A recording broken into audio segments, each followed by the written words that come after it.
আল্লাহ রাব্বুল আলামিন আমাদেরকে কোরআনের মজলিসে, হাদিসের মজলিসে প্রিয় নবী সাল্লাল্লাহু আলাইহি সাল্লামের সিরাত এবং তার জীবন ইতিহাস, তার জীবন দর্শন, তার জীবন চরিত্র জানার জন্য এই সিরাত মাহফিলে একত্রিত করেছেন, আসার তৌফিক দিয়েছেন। সবাইকে তৌফিক দেন নাই।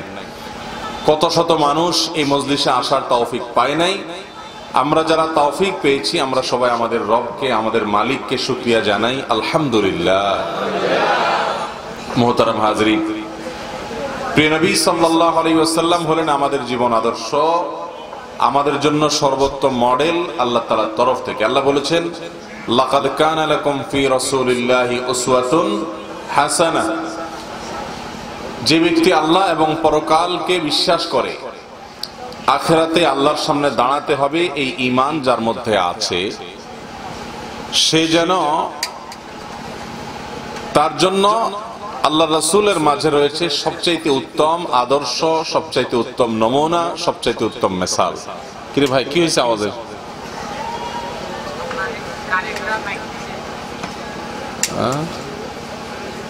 এত ডিস্টার্ব করলে কিভাবে কথা বলবে?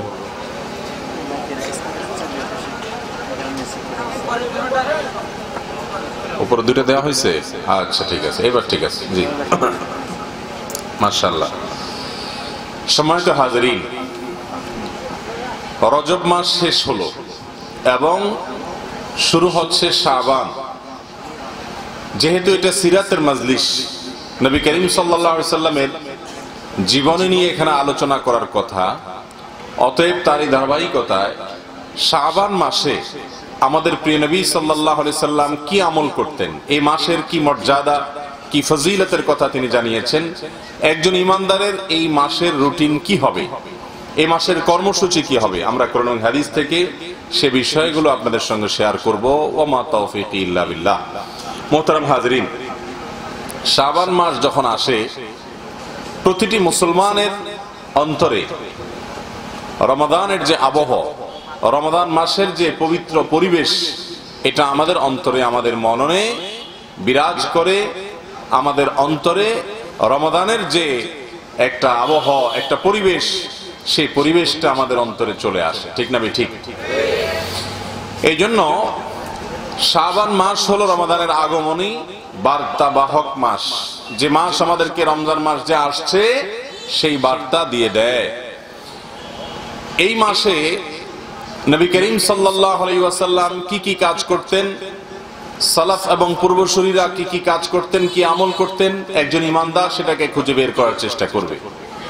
শাবান এই মাসটি, এই মাস সম্পর্কে আম্মাজান আয়েশা রাদিয়াল্লাহু তাআলা আনহা তিনি বলেছেন, মা রাআইতু রাসূলুল্লাহি সাল্লাল্লাহু আলাইহি ওয়াসাল্লাম ইস্তাকমালা সিয়ামা শাহরিন কাত্তু ইল্লা ফি রমাদান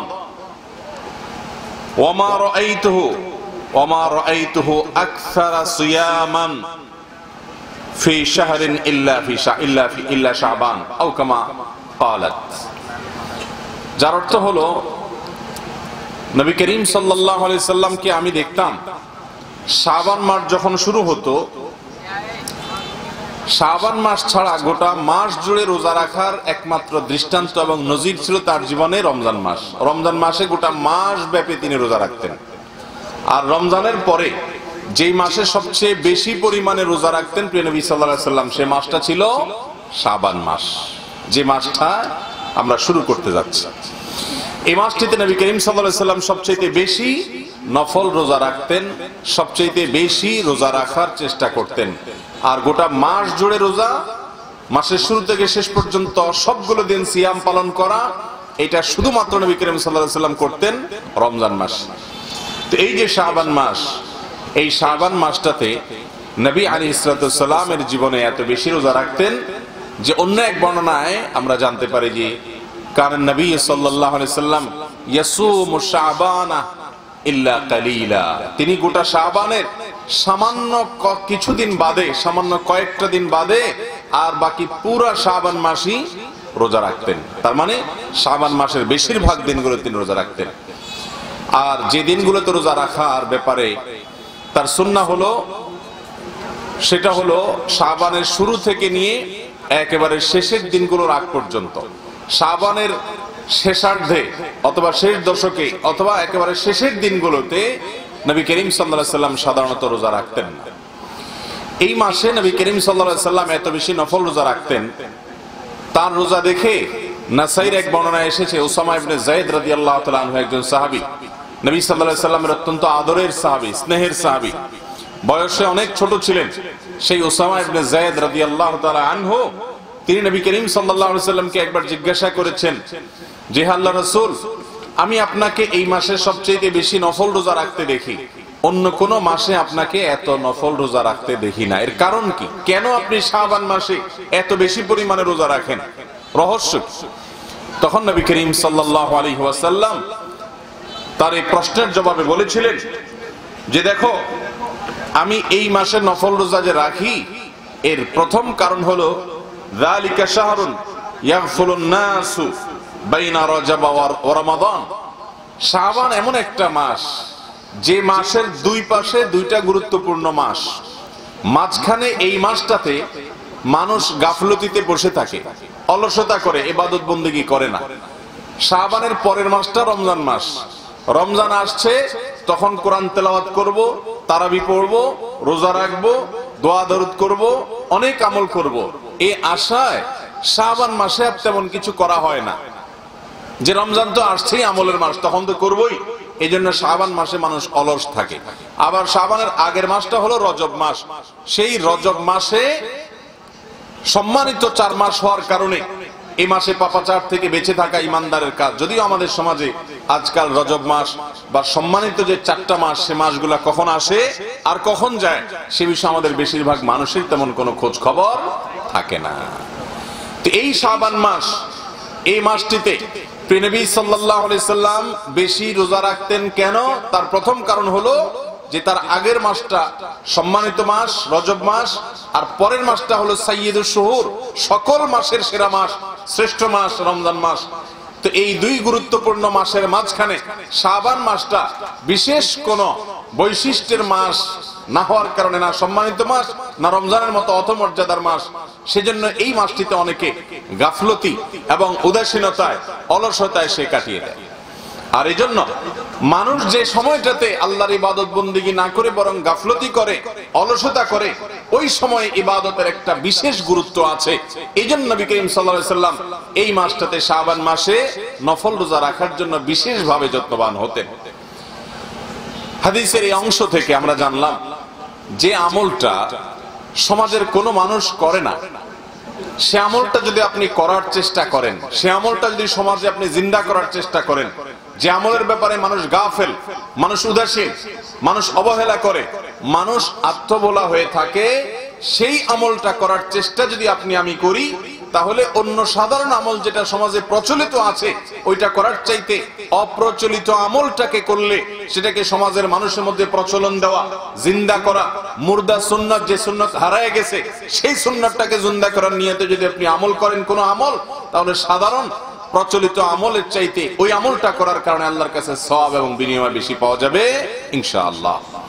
ঠিক একই ভাবে যে সময়টাতে মানুষ ইবাদত বন্দেগীতে বেশি একটা মাশগুল থাকে না, অবহেলা করে কাটায় দেয়, অলস থাকে, ওই টাইমটাতে আল্লাহকে ডাকার, আল্লাহর কাছে দোয়া করার একটা বিশেষ গুরুত্ব আছে। যে টাইমে সবাই চায় ওই টাইমে তো আপনি চাইবেনই, কিন্তু যে টাইমে মানুষ আল্লাহর কাছে প্রার্থনা করে না, অবহেলা করে, অলস ভাবে ঘুমিয়ে থাকে, শুয়ে থাকে, ওই টাইমে ইবাদতের সবিশেষ গুরুত্ব আছে। মুহতারাম হাজিরিন, এই জন্যই ভোর রাতে তাহাজ্জুদের নামাজের সময় এলাকার সব মানুষ ঘুমিয়ে থাকে, ঠিক না বে ঠিক? ভোর রাতে তাহাজ্জুদের সময় মানুষ কি করে? নাকি সবাই ইবাদতে মশগুল থাকে?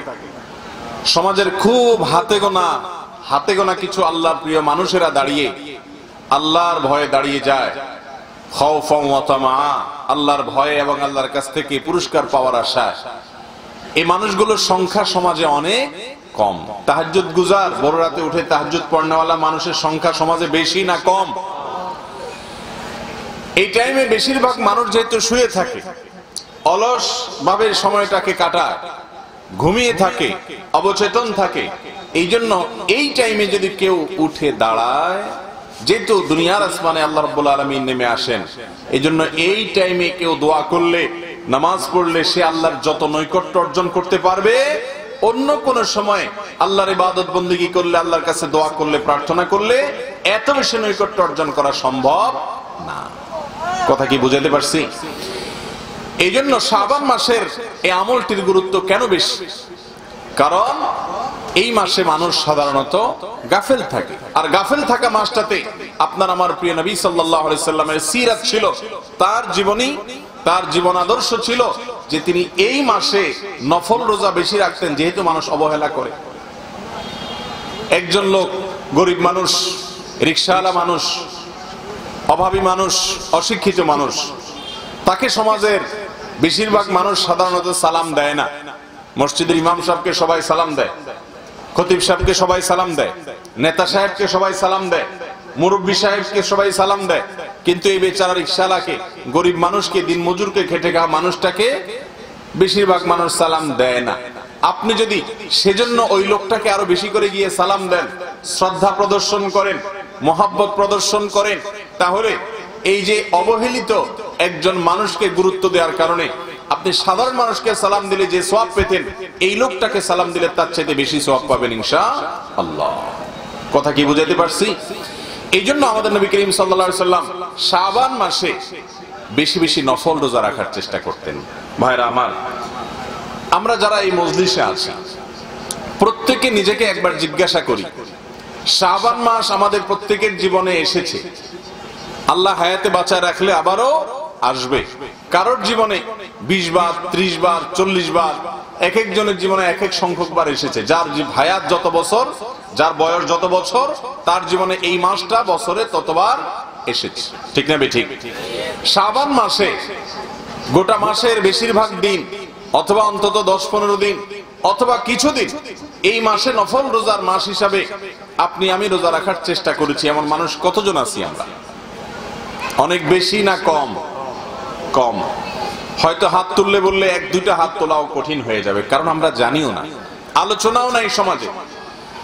রমজানের পরে নফল রোজার জন্য সবচেয়ে শ্রেষ্ঠ মাস হলো এই শাবান মাস, সবচেয়ে আদর্শ মাস, নফল রোজার আদর্শ মাস, নফল রোজার শ্রেষ্ঠ মাস হলো কোন মাস?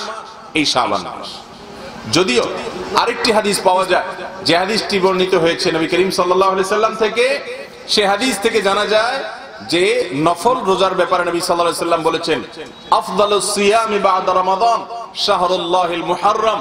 রমজানের পরে আল্লাহর কাছে সবচেয়ে উত্তম যে মাসের রোজা, যে মাসের সিয়াম, সেটা হলো মুহররম মাসের সিয়াম। কোন মাসের সিয়াম? মুহররম মাসের সিয়াম।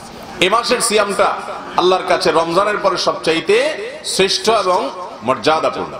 মুহতারাম হাজরিন, এই জন্য মুহাদ্দিসিনে কেরাম এই দুই হাদিসের মধ্যে সমন্বয় দিয়ে বলেছেন যে এক হাদিস থেকে বোঝা যায়, বা অনেকগুলো হাদিস থেকে বোঝা যায় শাবান মাসটা হলো নফল রোজার জন্য আদর্শ মাস।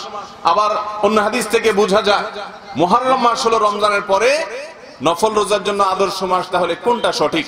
এর উত্তর হলো যে রমজানের পরে মুহররম মাসটা সবচাইতে উত্তম হলেও নবী করিম সাল্লাল্লাহু আলাইহি সাল্লাম শাবান মাসে নফল রোজা বেশি রাখার তৌফিক পেয়েছেন। এটা তৃতীয় গুরুত্বপূর্ণ নফল রোজা বা রোজার মাস। রমজান হলো ফার্স্ট, দ্বিতীয় হলো মুহররম, এরপরে হলো শাবান। এটা হলো ফজিলতের ধারাবাহিকতা, মর্যাদার ধারাবাহিকতা। বাকি নবী করিম সাল্লাল্লাহু আলাইহি সাল্লাম এই মাসে বেশি রেখেছেন, মুহররমে রাখেননি। কেন? কারণ মুহররমের রোজার ফজিলতের কথা ওহীর মাধ্যমে তিনি জেনেছেন, কিন্তু সেটা আমল করার আগেই আল্লাহ তাআলা তাকে হয়তো দুনিয়া থেকে নিয়ে গেছেন। এই জন্য উলামায়ে কেরাম অনেকে এইভাবে সমন্বয় করেছেন যে মুহররম মাসের রোজা এর চেয়েও বেশি ফজিলতপূর্ণ হলেও নবী সাল্লাল্লাহু আলাইহি সাল্লাম সেটার উপরে আমল করার সুযোগ পান নাই, তার আগে আল্লাহ রাব্বুল আলামিন তাকে নিয়ে গেছেন। মুহতারাম হাজরিন, মাইক আরো উপরে কিছু দিয়ে দিলে তো একসাথে আড়াল হয়ে যায়, দেখা লাগে না। কি বলেন? এখানে আরো কয়েকটা দেন, তাহলে তার কারো দেখা লাগে না, পর্দা হয়ে যায় সুন্দর করে। কি ভাই? হ্যাঁ, আমাদের মিডিয়ার ভাইরা, তোমরা যারা আসছো, এটা এইভাবে কিভাবে থাকে আমার সামনে? তোমরা বুঝো না কিছু? আরেকটা স্ট্যান্ড দিবা না? আরেকটা জায়গা বসাবো না? তোমরা কি মিডিয়া করো এতদিন, বলো? হ্যাঁ, এই যে এতগুলা দিচ্ছ, এত কথা বলে কোনো শান্তি নাই। তোমাদের তো উচিত ছিল এগুলা সেট করা। আগে এসে কি করছো? নিজেদেরটা শুধু বুঝছো, কিন্তু মাইকের যে আওয়াজ হবে না এটা বুঝো নাকি?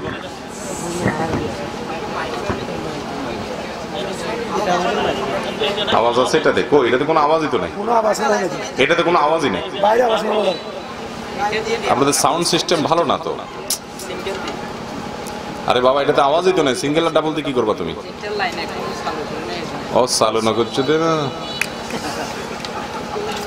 দাও ইকে দাও, ইকে দাও।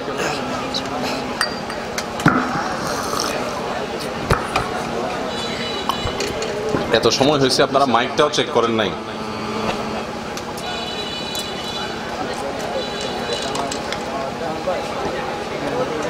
এই বুদ্ধি এতক্ষণ পর এসে না তোমার? দাও দাও, সুইচ দাও তাড়াতাড়ি। আল্লাহ, পিছনে সুইচ, জলদি করো। বিসমিল্লাহ বিসমিল্লাহ। হ্যাঁ, এবার ঠিক আছে। এতক্ষণ পরে লাইনে এসো দেখ।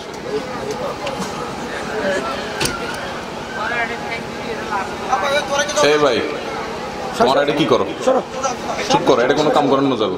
একদম চুপ, নিচে বসে যাবো। এখানে বারবার উঠা বসা করা যাবে না ভাই।